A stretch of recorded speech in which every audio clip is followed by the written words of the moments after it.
Spread plate technique is a microbial technique which is used to isolate bacteria from a natural samples.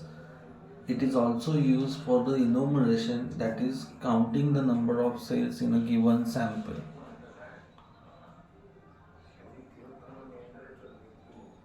The materials which are used for this particular technique is culture medium. You can use any culture medium which can support the growth of microorganisms. This medium should be sterile one, so that there will not be any type of bacteria before, and you will get growth of organisms only from the given sample. Then you are going to use sample. The sample, depending upon the microbial load in it, you will have to dilute the sample. If the bacterial load is very less, there is no need to dilute the sample. If you have high load of organisms, serial dilution is generally used, and then a suitable dilution is plated.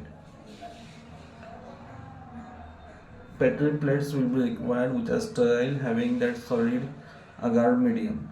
Glass spreaders which will be required. These are L-shaped or having triangle in front of that glass rod.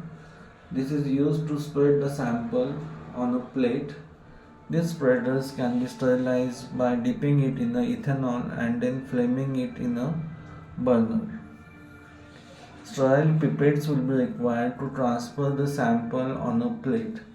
Generally, the amount of sample transferred or volume of sample transferred is 0.1 ml. Bunsen burners will be required to maintain aseptic conditions. Incubator will be required to provide suitable conditions for the growth of microorganisms.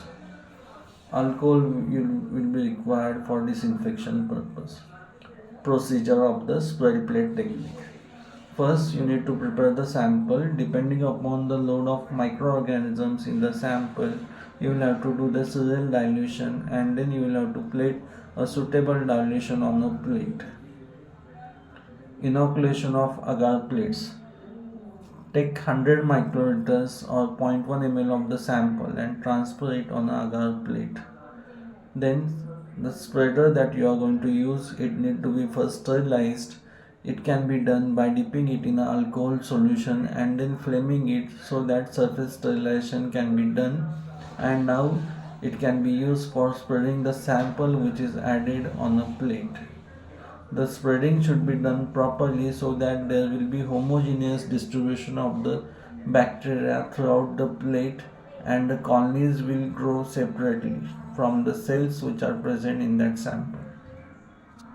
Incubation. Depending upon the type of culture and the conditions required for growth of culture, suitable temperature and time should be given for growth of microorganisms. Results and interpretations.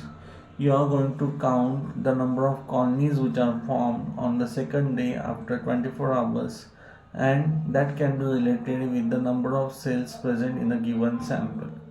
It is assumed that one colony is formed by one bacteria or a unit which is involved in formation of bacteria colony, that is called as CFU, colony forming units. For example, in case of Diplococcus, two cells are always together, and in that case the single colony is formed by two cells. So two cells will be the colony forming units in Diplococcus. You need to select a plate which is having number of colonies between 30 to 300 to minimize the errors in the determination of count.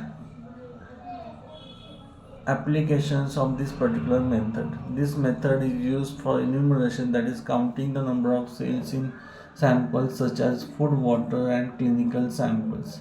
This technique can be used for isolation of pure cultures from mixed samples.